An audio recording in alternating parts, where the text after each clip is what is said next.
In this video, I'll show you how to delete an app on an iPhone. By the way, subscribe to our channel to see more helpful videos.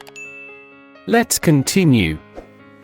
After updating your iPhone to version 18, you may have noticed that the option to delete apps from the device has disappeared from the removal menu.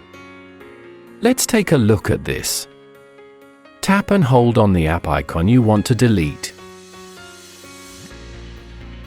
When the menu appears, tap on Remove App. In the window that appears, we see a button to remove the app from the home screen, but this doesn't solve the problem, as the app will still remain on the device. There should be another button that allows you to delete the app from the device entirely. Let's enable it. First, open the settings. Scroll down and find the Screen Time section. Open it. Here, scroll up and find the section called Content and Privacy Restrictions.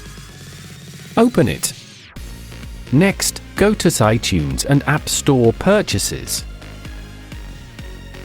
Tap on the Deleting Apps and select Allow.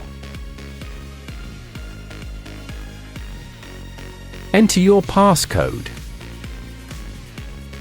The option to delete apps will now be enabled. Thank you for watching.